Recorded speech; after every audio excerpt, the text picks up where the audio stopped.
Brother Joe, thank you for leading that wonderful song. And Brother Jonathan, thank you for that wonderful prayer.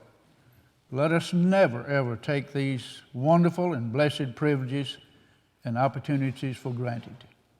I want to say, first of all, that Barbara's mother is near the point of passing from this life, and we want to remember her. We were there somewhat for a while last evening, and who knows, it's in the Lord's hands. She may last through the day, maybe several days. We don't know, but we know that the end is probably near, so we covet your prayers in her behalf.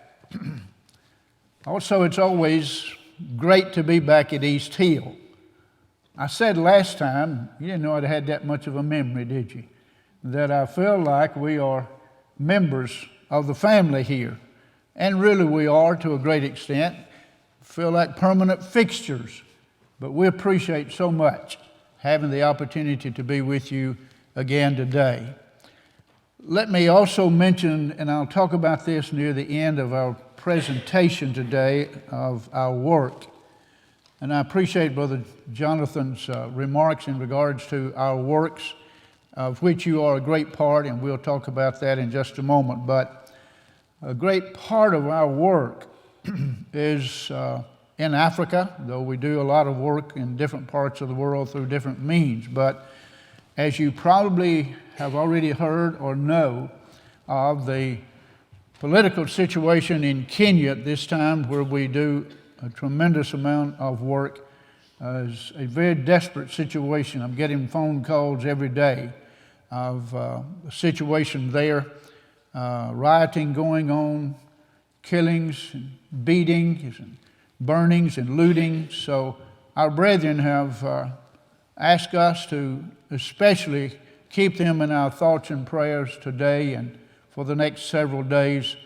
The presidential election, if it is held, is scheduled to be held the 26th of this month. And we're not for sure what will take place between now and the 26th or afterwards. So let's please keep those brethren in our thoughts and in our prayers. Let me also this morning, if I can get this thing in gear, thank you again. And this is a report of the Lord's work. It's really not my work. It's the Lord's work in which we're all involved and have a great privilege to be involved. You know, brethren, we are the great physician's only helpers. We're the only ones that's taken the message, the true message of the cross, around the world. I'm talking about faithful members of that wonderful blood-bought institution of which you and I are members. The Lord has not granted anyone that privilege except you and I and members of His church.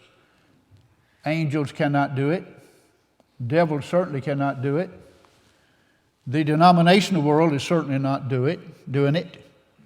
And sorry to say that many who, quote, still refer to themselves as Church of Christ are not proclaiming the true unsearchable riches of the cross.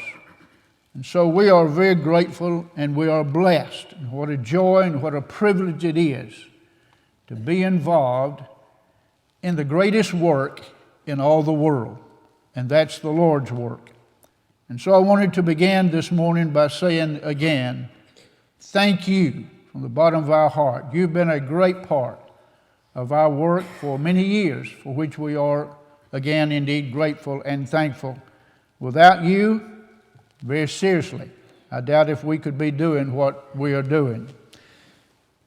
You know, the Bible teaches that the good news, which is the gospel, is for all the world.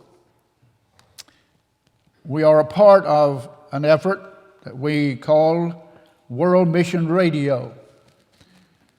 We are in radio broadcasting and was for some time in television, but due to the cost of airtime, it has prohibited us from continuing at this point at least in television, and that was in Africa. But we are broadcasting the gospel in almost all parts of the world, if not in all parts of the world. in 3 different languages we'll talk about in just a moment. And soon to be, hopefully, and we're praying for this, our next effort will be in the Middle East in the Arabic language. So please pray that we might be able to take the gospel to Baghdad, to Iran, Iraq, be helpful to those who are yet in the throes of a very ancient, sinful, religious world, converting them from Islam to Christianity. Just a few weeks ago, you may have received this brochure here at East Hill. This brother that is there on the brochure, and I'll not try to pronounce his name, is from Baghdad. He was born and raised there in the Islamic situation, parents and so forth. Came to this country after his education and schooling there, was some time ago converted through actually World Bible School and other people that helped along the way to bring him to Christ through the teaching of the gospel. He went through the Sunset School of Preaching and is now a part of a program that he and the Sunset congregation have developed and are helping to reach the masses of that particular religious organization. He is the minister for the largest Islamic, if you please, congregation of the Lord's Church in Taylor, Michigan. I went to the workshop at Brentwood Hills when he was here and listened to him speak all day. Very intelligent guy, speaks very well, and knows the Islamic faith and religion. And he was here to help us learn how we can help reach those of the Muslim faith. And so while there, I asked him if he would be interested in joining our efforts in producing radio programs in Arabic that we might reach the people, his people, in the Middle East, in Baghdad, Iran, and Iraq. And he was very anxiously willing to help us in that effort. Lord willing, then, Barbara and I will make a trip, or at least I will, hopefully to Taylor, Michigan, about the middle of November to work out the logistics, and we'll hopefully at least, we're praying for by the first of the year, we'll be broadcasting in Arabic to those countries. As far as I know, and I asked him, and he also agreed that this would be the first effort that we know of, or a known effort by the Church of Christ in that area. We'll be broadcasting shortwave because, of course, you cannot broadcast locally there by AM or FM radio, so we'll be broadcasting by shortwave, which they cannot stop. That's one of the great things about shortwave radio or radio. But many people in foreign countries, even in Africa where we are or do a lot of work, many people listen to shortwave radio, and especially places like the Middle East, because they have no other means really by reaching or knowing of that which is in the outside world. You know, on the day of Pentecost, they heard in their own language. We are striving today to preach as much as we can the gospel in different languages. We broadcast in English in many different parts of the world. I produce a great deal of the English programs. We have other radio broadcasters, very faithful members of the church that also broadcast with us, produce programs for World Mission Radio in English. Then we have Brother Luis Camacho, who is our Spanish speaker. You see he and his family there. Lives near Dallas, Texas. He was born and raised in this country. He preaches for an English-speaking congregation, but of course well-versed in Spanish, and works with the Bear Valley School of Preaching program to a great extent. We've been very fortunate to have Brother Camacho doing our Spanish program, which is heard around the world, and especially in all of the Latin American countries. And this program is a live program. He's also very capable and learned in technology.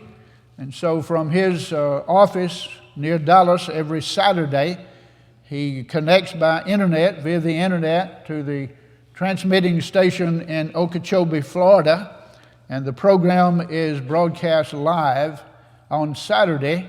And then it is also heard again by means of radio on Sunday. So we get 2 broadcasts for the price of 1 in our English-speaking program. And then we have others that work with us at World Mission Radio that produces program, one in the Indonesian language, reaching also into parts of China. And then, again, we're looking forward, if the Lord will, to, in the very near future, being able to broadcast in the Arabic language. Again, there's been mentioned a great part of our work, and a lot of times people think because we make trips to Africa quite often that our work is just in Africa. But though we do a lot in Africa, not only in just Kenya, but Malawi and other places, we do a lot of work outside of Africa. But Africa remains a great field unto harvest. People are anxiously waiting to hear the truth of God's Word. And therefore, because of that, we have a great deal of response and results and conversions in Africa. We'll talk about that in just a few moments. Our mission at World Mission Radio is the mission of the Lord's church. As Paul said in 1 Corinthians chapter 2, verse 2, "For I've determined to know nothing among you save Christ and Him crucified." Someone said, "Do you know actor so-and-so?" I said, "No, but I know Jesus. I know Paul, and I know others. And I know what the Bible teaches, at least to a great extent. And so it is our mission to always and only preach Christ and Him crucified. Not concerned with all of that we hear today that's way out, that does not save. Jesus said, "Ye shall know the truth, and the truth shall make you free." It's the reason our radio program and television programs are entitled "In Search of Truth." "Sanctify them through thy truth. Thy word is truth." John 17 at verse 17. I had the opportunity to speak for, I guess, the largest congregation in Kenya.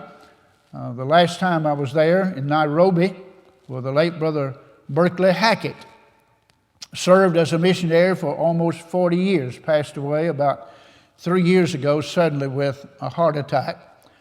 But I was privileged to speak there, as I have on different occasions, and they have asked me if I can, and I'm not sure if schedule will permit, to come and spend a session in one of their schools, their school of preaching, and we may take advantage of that if we have the opportunity to do so, but a great opportunity.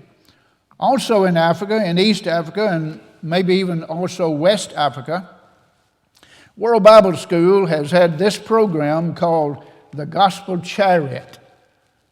Brother Cooper, y'all familiar with the Gospel Chariot?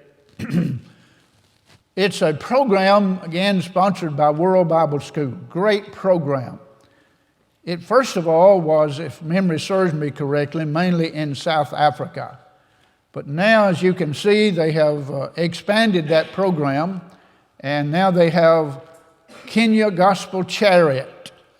And World Bible School affiliates, mainly Africans, will take the truck, they call it a lorry, and go to different places and hold seminars and lectures. And in doing so, local brethren are usually invited to join in that effort, and we do. And not only do they pass out World Bible School, but Bibles and also lecture, preach, and teach for a number of days, usually in one locale. And then they'll move to another place or another city and repeat that. And just recently, we had the privilege and the opportunity to join them in one of our areas there where we do a great deal of work, and a number of people were responsive to the gospel.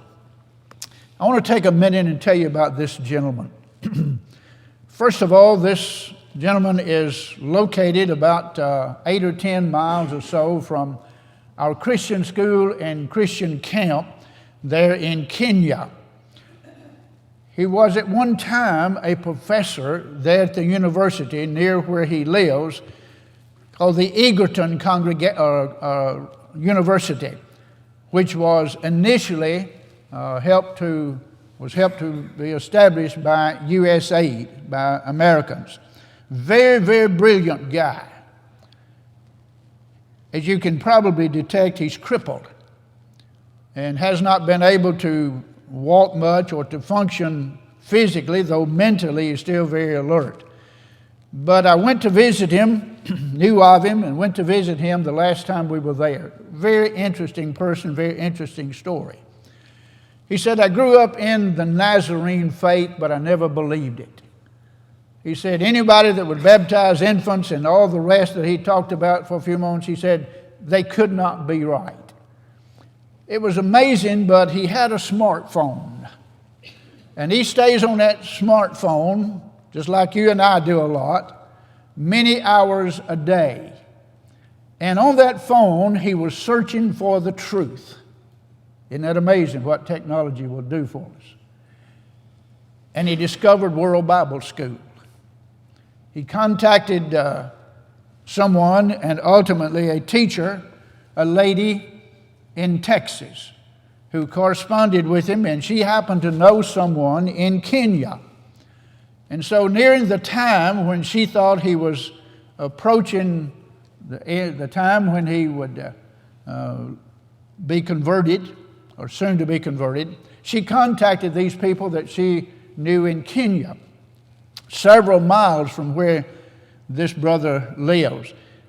And they came and found this brother and taught him and baptized him. They knew someone in our group there at the camp.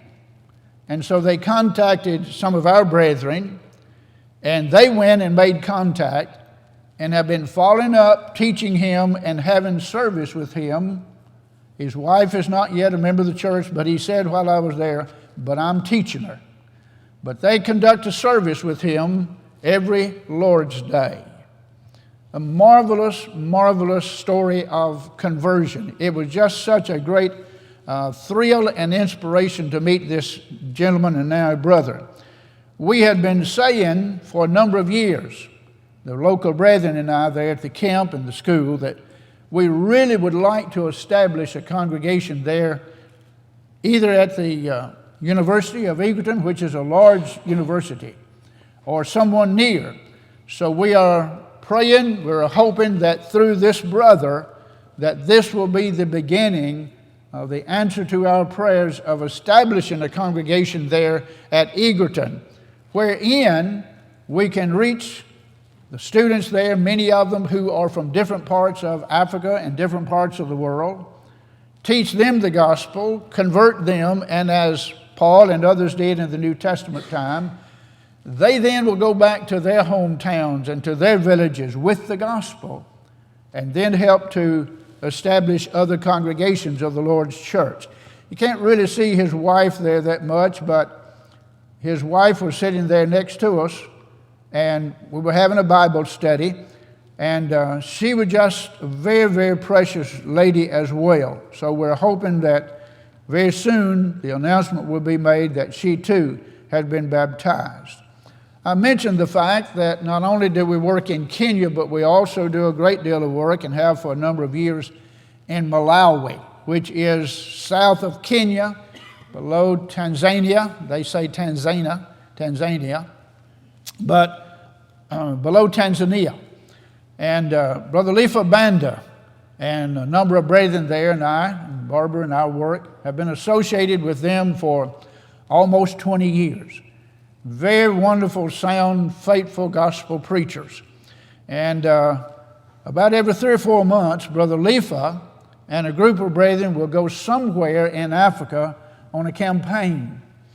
And very often we are able to assist them some in their travel support. In fact, I got an email from him just last day or two, the latter part of this month. They'll be going to another distant village or city, and they normally go and stay a week or so and preach the gospel. Well, this is the results of one of their recent campaigns. They had 26 baptisms and a new congregation of the Lord's Church established in Malawi. And so we're always grateful to have the privilege to work with Brother Lifa Banda. Let me back up again. Here's some of the classes that they are conducting under the shade trees, which is so often the case in Africa. So often, of course, we don't have church buildings, and a lot of our congregations, after congregations are established, they continue to meet under trees. And I tell African brethren, there's nothing wrong with meeting under trees. Now, when you are able financially to begin building a building or to build a building, certainly nothing wrong with having a building. But our mission is not to build church buildings. Our mission is not to buy bicycles. Our mission is not to buy cows. I'm not saying that that's wrong under certain conditions and circumstances. But we have found if you are not careful, you go to buying bicycles and buying cows and all the rest that sometimes we see people doing, they will come for the loaves and the fishes, but they're not really that interested in the gospel. And so when you go and you announce, our mission is to preach the gospel. You know, that was the mission of our Lord. Luke 19, verse 10. For the Son of Man came to seek and to save that which is lost. And so when you help us go, our mission, as I said in the very beginning, is to preach Christ and Him crucified. It was amazing to me, though, if you'll notice the yellow sign there that the brother or the person, maybe not a brother, I'm not sure, is holding up. It's World Video Bible School. How in the world some of these brethren out in the bush get such material as that is a mystery to me. In fact, when we first went to the location where the camp is now located, it's out in the bush, we were out there for a lectureship. Didn't have a building, just out under the trees. And I noticed maybe the first or second day that we were there was a young man sitting off out in the grass as far as me to the wall over there with a spiritual sword in his hand. You know, the magazine, the spiritual sword, reading the spiritual sword. And it just, as our little great-grandson would say, it flipped me out. How in the world did this man, who I didn't even know that he'd ever heard of spiritual sword, hardly, or maybe even the church, was sitting there in the grass reading from the spiritual sword.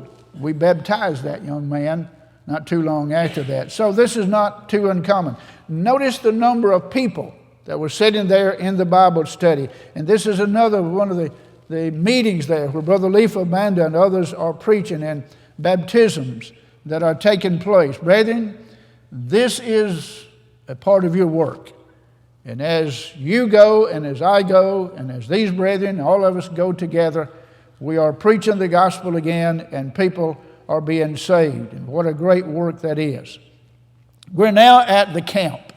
This is back in Kenya. And this is Barbara and Sister Sandy Hind, one of the elders' wives from the Charlotte Heights congregation in Nashville that went with us.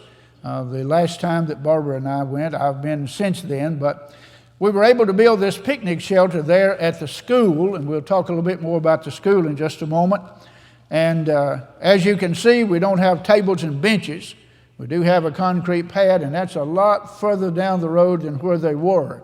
They were just sitting on the ground, feeding the children at lunch, and we do provide lunch for them. They cook lunch for them there on the compound, and they were just sitting on the ground, out in the grass and so forth. And so we were at least able to build a picnic shelter.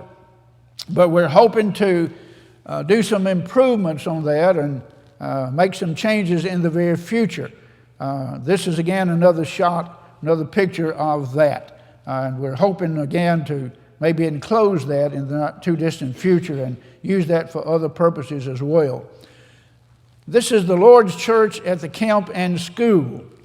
By the way, when we went there, where I was just mentioning Brother Jonathan that was reading the spiritual sword, this is in that area there to camp. They didn't have a church building.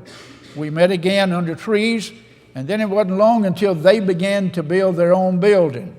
And then once they got the building built, and they were walking on great big cobblestones that large, I guess, on the floor, Barbara and I were able to make a small donation for cement, and they were able to concrete the floor. But they have been sitting on these wooden benches. That's the school benches, by the way. And we use that for school purposes at times and also for the church. But now they have decided, the church has, and this is part of, brethren, letting congregations be autonomous and mature on their own. They decided, not us, they decided that they themselves would start buying those plastic chairs and replace those benches. And sometimes they didn't even have those good benches. They would sit on a sawmill slab, like on stone or whatever, or just sit on stones. But they have now decided to purchase these chairs, which cost about $20 a piece. That's a lot of money for an African. But they're doing so, and Barbara and I have made a small donation to help them, but a wonderful congregation. These are our teachers. Some of them, not all of them, but these are our teachers there at the Mount Sinai Christian Academy. We're very proud of the school. It's been in operation now for a number of years. We have about 350 students from kindergarten through the 8th grade. We have graduated, I think now, the third 8th grade class. And one of the last times that I was there, I spoke to the graduation class and to the entire school, of course. But I exhorted those who were graduating to go on to higher education. And not only that, but to mature in the faith, grow in the grace and knowledge of our Lord and Savior Jesus Christ. And I said to them, you as Christians who had your roots here in this Christian academy, it will always be with you. You'll always cherish the fact that you were privileged, and I mean greatly privileged, to be able to attend a Christian school from kindergarten through 8th grade. Your parents made great sacrifices for you to attend this school, the Christian school. It's not free. They have to pay a tuition. But I said to them, you can go on and be the greatest person that you want to be. Some of you might even one day be president or whatever of this great country in which you live, but you can be a Christian president. You can be a Christian governor or whatever it may be. And so don't ever forget your roots and where it all started. The lady on the left there is our head teacher. Let me back up just a moment. She is our head teacher, Sister Marta. We have 17 teachers, all very wonderful, dedicated Christian teachers. Some of them walk 4 or 5 miles or so, get there about 6:30 or so of the morning, and don't leave until after 5:30 or 6 o'clock in the evening, and then walk back home. Very dedicated, wonderful Christian people that we're very proud of. This is our students, a good part of them. When I was there again, we had a ceremony that day. They were, and I was asked to join. You notice that they all have, most of them at least, have wonderful uniforms. I helped to establish a number of years ago, at least I was on the first board of directors, of the Christian Academy in Greater St. Louis. And we've kindly adopted them as our sister school. And their school colors in St. Louis are the same as ours. So when we were deciding that, we decided to use the same colors. And again, we're very grateful and appreciative of our student body. I thought this was an interesting scene that you would appreciate. This is just the teachers coming in on that occasion, actually another different occasion really since I was there. But these are our teachers dressed up for one of the programs and one of the class, whatever they were having, exercises that day for the school. And I thought, well, that is just typical Africa. and I thought you'd be interested in seeing them. And it's amazing. I don't have the picture, but don't want you to take this wrong. It's really kind of comical, and we really appreciate it. But when the students come marching in like that, especially when Barbara and I are there, they like to perform for us. And their performance is they have a kind of a walking stick, and they're just doing like this. And this is their performance for us. But it's marvelous, and then they'll sing maybe a Swahili song or two. So I thought this would be interesting to you. Also, I wanted to mention this. This is Brother Richard Rono, who is the guy there, who is the director of the Christian school and camp. Brother Richard's a great, faithful gospel preacher, been preaching there for the congregation for a number of years. What time is our class in, Brother Joe? I've got about almost 10 after. It's getting close. You're kidding. I don't charge for overtime, Brother Joe. Anyway, this is about 12 miles or so from the camp. And before we had water, and water is of great scarcity there, as you know, we would go haul water, and this was when I was there the last time. This time just in jugs. Sometimes we'd take a trailer and haul big plastic barrels full of water. But now, we now have water flowing from a spring up on the hill. You can't see the hill. We built this above ground cistern, several years ago, but have never really had water in it. We built it to just collect the rainwater from the buildings. But now the government has brought a water line from a spring way up on the hill, gravity flow, and we recently were able to plug into that and fill this tank. And Brother Richard called me just the last day or two, and he said, we have water running out the overflow spout, and this thing will hold several thousands of gallons of water. Now, Brother Joe and others probably here know we're working on the well. We had a borehole, they call it, drilled a number of years ago, of which we're still working to try to get water out of that. We've had some issues there, so we're working on that, but we're just thankful that we have water now.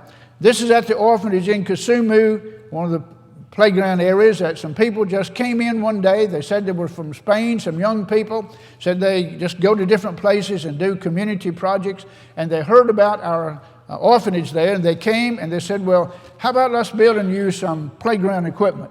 So they came and built this and some other things free of charge, didn't cost us anything. This is the congregation there at the orphanage. I'll take just another minute. The gentleman on the right with the tie is our director of the home, Brother Lawrence Akunga. This is a new building. You might remember we started that building about 2 or 3 years ago. The contractor underestimated the cost of the building, and when the money ran out, he left the country and went somewhere else, and we have a building that's unfinished, but Lord willing, we're hoping in the very near future to have that building finished. Let me conclude by saying the Charlotte Heights congregation have donated to us much of the old equipment, pews, cabinets, tables, chairs, and whatever. They've donated all of that to World Mission Radio. They moved from the old building to a new building. A lot of the furniture and stuff they did not want to take, so they've donated that to World Mission Radio. And we are seeking to raise funds to ship that to Africa when the political situation is over and when we have the funds to do so. So we're working on that. One of the elders there and I tomorrow will be again working on that together. Well, that's pretty much the overall view that I wanted to share with you this morning. Does anyone have any questions, by the way? If you do, see the elders. No, I'm just kidding you. I guess our time's up, Brother Joe. Got a minute or two. All right, I do have a question. How can I get the program? How hot? I'm sorry. Oh, how hot? Of course, it depends on which part of Africa you are. We are probably 30 miles or less from the equator. There's the camp. We cross the equator a lot of times going to different places. And you would assume, being that close to the equator, that, you'd just be melting almost every day. Where we are, the elevation there at the camp is, 7,000 feet or so, Barbara? So it's quite cool there a lot of times, but generally speaking, in the area close to us, probably the highest temperature would be 90 degrees. Somewhere in the 80s with not a lot of humidity most of the time. Now you go to Kisumu, which is western Kenya, up near the Uganda border on Lake Victoria. 100 degrees and higher is not uncommon up there. Very humid because it's on the lake, and mosquitoes ride motorcycles to get to you. So it's a different situation completely, but it doesn't really get that warm where we are at the camp because of the elevation. Good question, though. Appreciate that. Any other questions, comments, or thoughts? Thank you again. Appreciate it. Look forward to being with you our next hour. God bless you.